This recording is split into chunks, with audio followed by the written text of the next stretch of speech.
Hello everyone, అందరికీ నమస్కారం. Welcome back to Rakshit Prabha.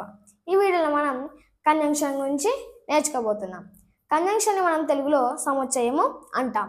Conjunction is a word that combines words, verbs, nouns, passes, classes in a sentence. Okay, అంటే ఈ conjunction అనేది వర్బ్స్ని, నౌన్స్ని, క్లాసెస్ని, పాసెస్ని ఒక సెంటెన్స్లో కలిపి రాయడానికి మనం దీన్ని యూజ్ చేస్తాం.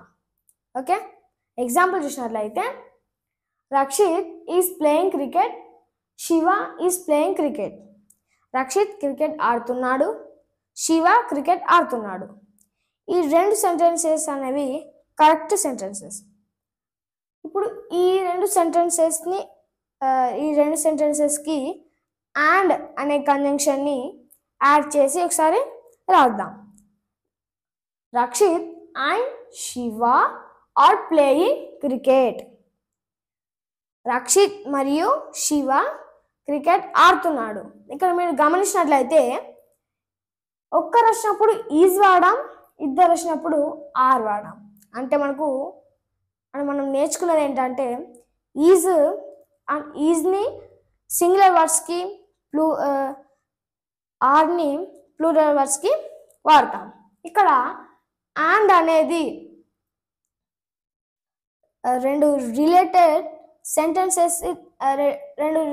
సెంటెన్సెస్ని కలిపి రాయడానికి మనం ఈ అండ్ని యూజ్ చేస్తాం. Okay, next, I like Shiva because he is intelligent. నాకు శివ అంటే ఇష్టం ఎందుకంటే అతడు ఇంటెలిజెంట్. ఇక్కడ ఐ లైక్ శివ, నాకు శివ ఇష్టం, హీ ఈజ్ ఇంటెలిజెంట్, అతడు intelligent.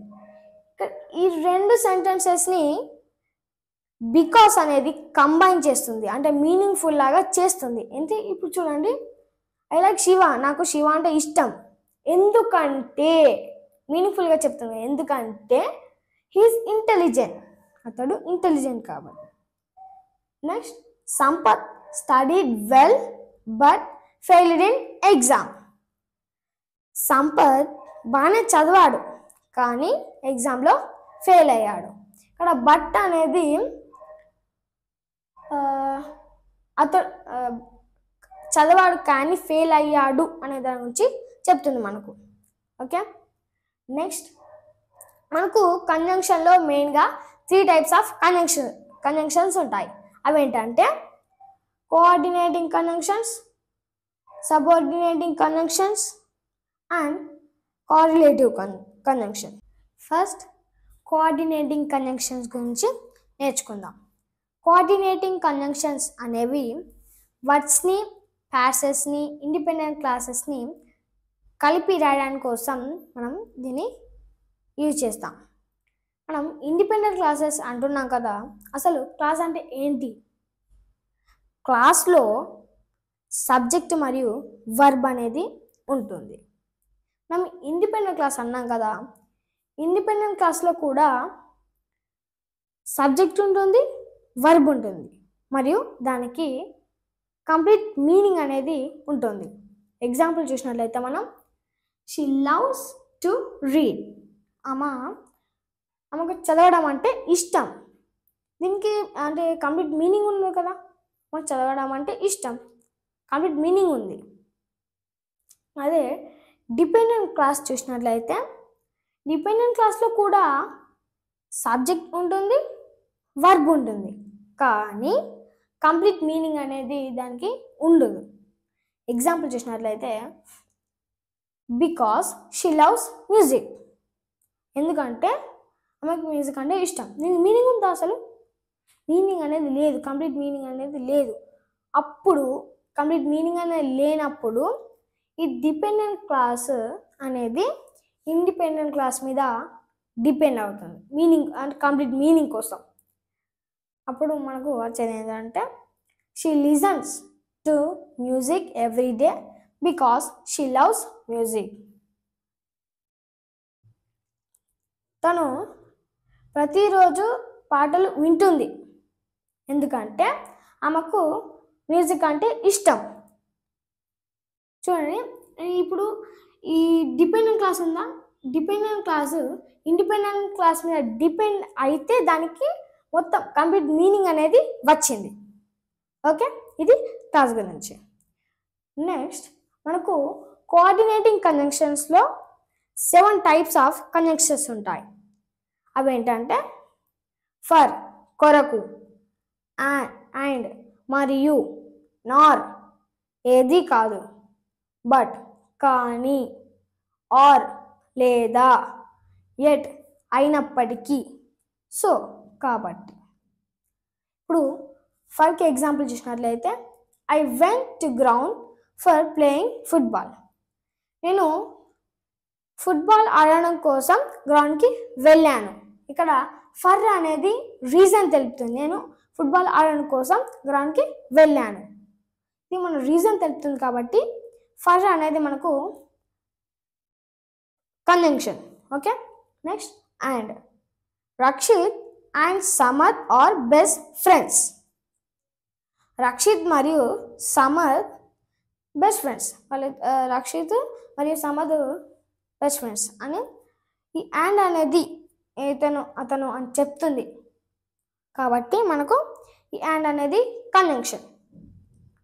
I'm not rich Nar poor. నేను రిచ్ కాదు, పూర్ కాదు.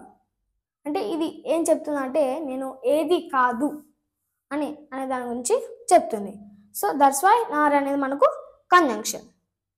Next but. Rakshit is brilliant but lazy. Rakshit బ్రిలియంటే కానీ లేజీ.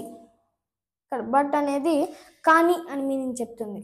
బ్రిలియంటే కానీ లేజీ అనే దాని గురించి మీనింగ్ చెప్తుంది కాబట్టి మనకు బట్ అనేది కంజంక్షన్. ఓకే, ఇప్పుడు ఆర్.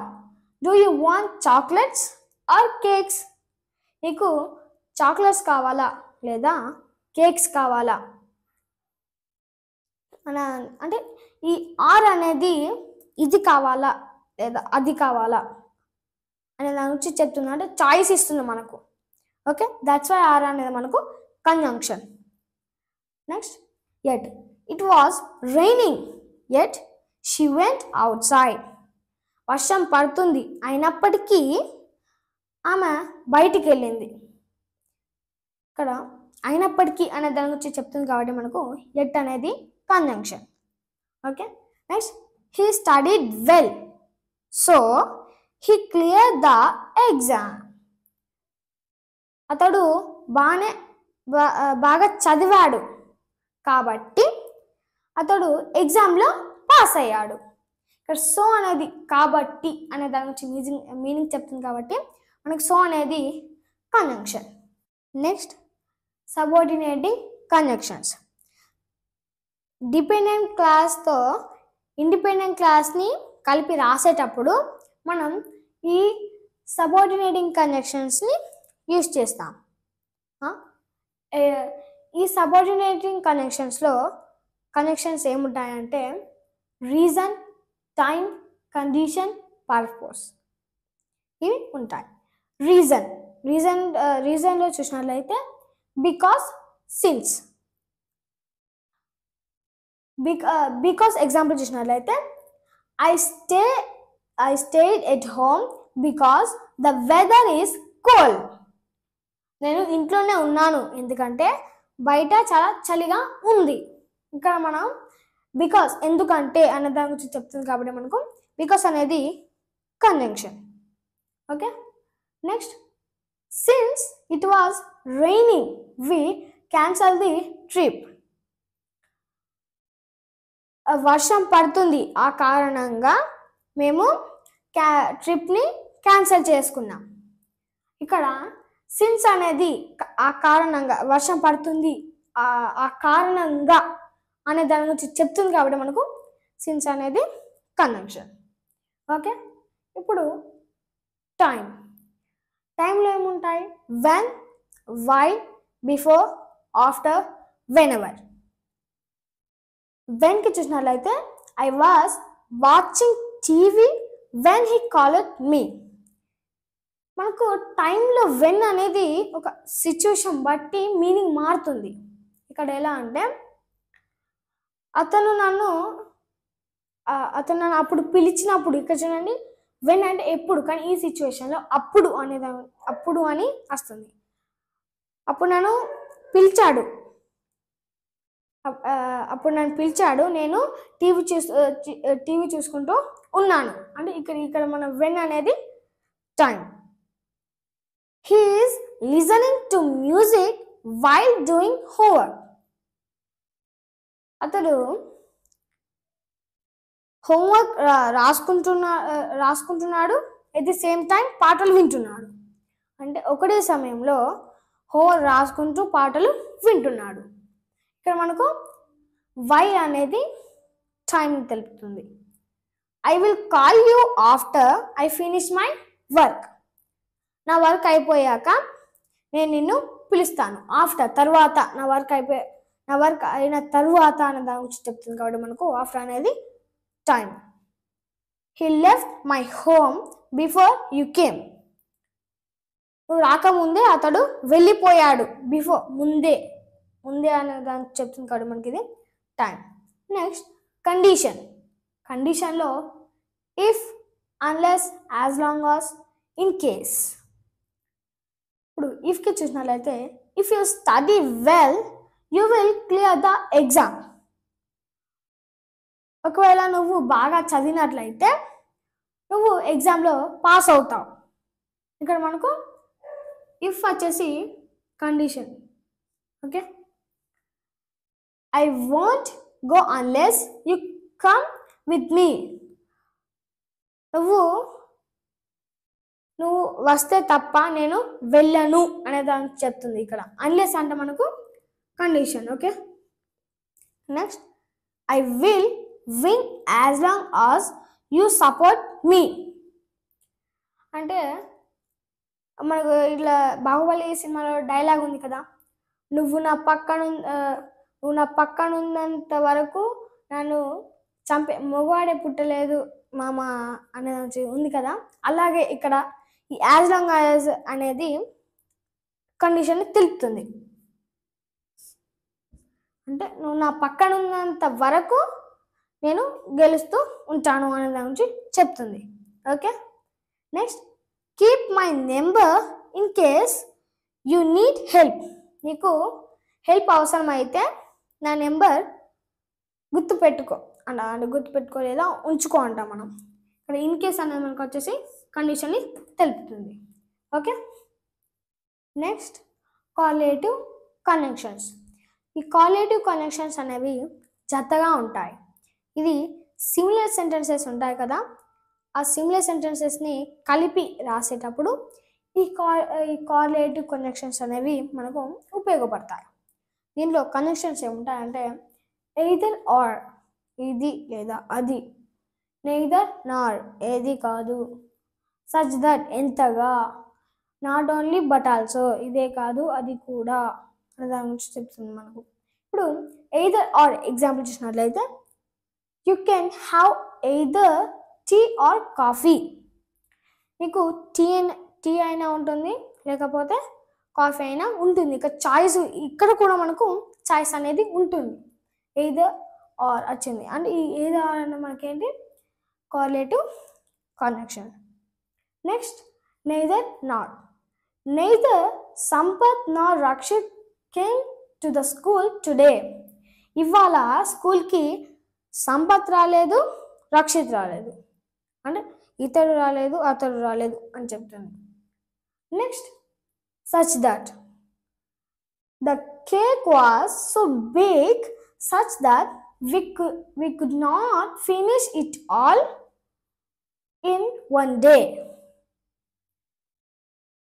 ఆ కేక్ చాలా పెద్దగా ఉంది. ఎంతగా అంటే మేము ఒక్క రోజులో ఫినిష్ చేయలేకపోయాం. ఇక్కడ మనకు సచ్ దట్ వచ్చేసి correlative connection. Next not only but also. Rakshit is not only YouTuber but also martial artist. Rakshit యూట్యూబరే కాదు, రక్షిత్ యూట్యూబరే కాదు, అతడు మార్షల్ ఆర్టిస్ట్ కూడా. ఇక్కడ నాట్ ఓన్లీ బట్ ఆల్సో అనేవి కోఆర్డినేటివ్ కనెక్షన్స్. ఇది కనెక్షన్ గురించి. In next video we will learn about interjection. Okay, ఈ వీడియో కనుక మీకు నచ్చినట్లయితే లైక్ చేయండి, మరిన్ని వీడియోస్ కోసం సబ్స్క్రైబ్ చేయండి. Thanks for watching. Bye friends.